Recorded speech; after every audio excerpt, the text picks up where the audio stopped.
17 days. That's how long Brandon Aiyuk sat on a $120 million contract offer from the 49ers last year before finally signing it.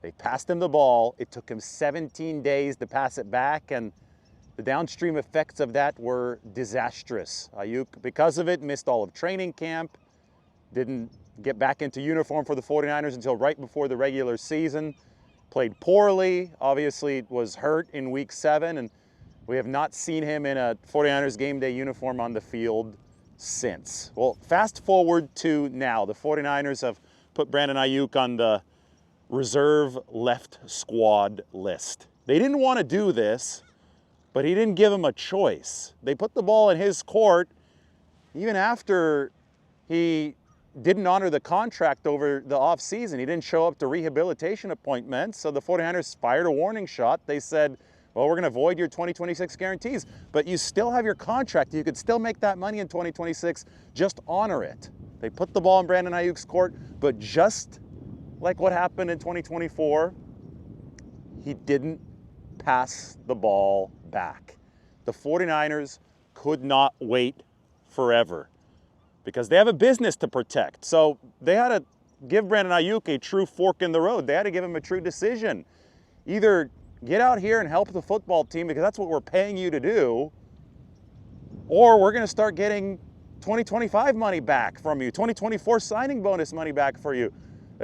He's violating the contract, plain and simple. So procedurally, if the 49ers want to start recouping Brandon Aiyuk's money for this season, they had to put him on the left squad list because he has left the squad nearly a year to the date after Devondre Campbell walked off the field for the 49ers. Aiyuk cannot return this season. They actually placed him on the left squad list earlier this week, and there's a 5-day window that Brandon Aiyuk had to return to the 49ers team.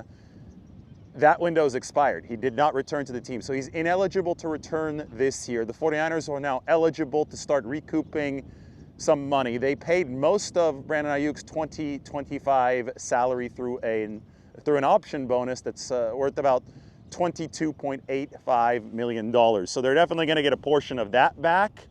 They're definitely going to get a portion of the $25 million signing bonus from 2024 back. And you know, they had already removed themselves from responsibility for the 2026, 2027, and 2028 salaries. Those totaled $85 million. So they initially committed up to $120 million to Brandon Aiyuk, the deal that he took 17 days to sign. And he said that he was the problem there. Like, I mean, I remember all this in 2024. Can't have me rewrite history here. That's exactly what happened. But out of the deal worth up to $120 million, the 49ers will be able to recoup more than $90 million. So they didn't want it this way.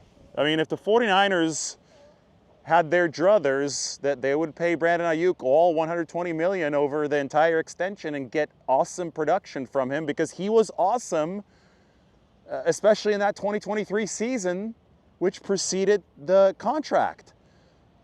Both sides could have benefited from this, but I don't know where Brandon Aiyuk has been getting his guidance. I don't know who he's listening to. There obviously is some rationale behind this that we probably don't fully know at this point, but the rationale doesn't seem rational, that's for sure. And both sides could have benefited from this deal, but neither side benefits from this deal because it has fallen apart since Brandon Aiyuk has not honored it. The 49ers, in a way, are fortunate that they have recourse to essentially get their money back here and get some of these salary cap dollars here. There obviously is still salary cap damage. Aiyuk still will have brought in over $30 million over these 2 years, but it's not $120 million. There's a lot of money left on the table. There's production left on the table. I mean, Aiyuk was so good in 2023. The 49ers don't have that type of receiver here in 2025. The big hinge point's going to be Ricky Pearsall. He was extremely productive weeks 1 to 4, but I think it's time that we stop talking about Brandon Aiyuk and focus on Pearsall and company because the 49ers play today.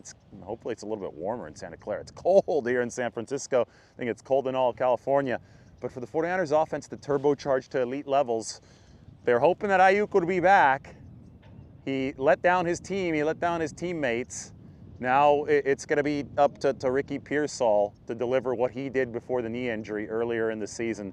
And that, I think, could unlock the space the 49ers need. They still rank in the 20s in average separation at the time of catch or incompletion. I think that somebody like Ricky could really help Christian McCaffrey, George Kittle, and company get open things up for Brock Purdy. Allow this offense to turbocharge itself into the upper half of the league in terms of explosive play rate, because that's where they haven't been this year, in large part because they haven't been enjoying the production of that space-making wide receiver. And Brandon Aiyuk is definitely, when he was healthy, when things were good, he was that guy. But for right now, reasons that seem rather inexplicable, has not been that guy. 49ers put the ball in his court, and he did not pass it back.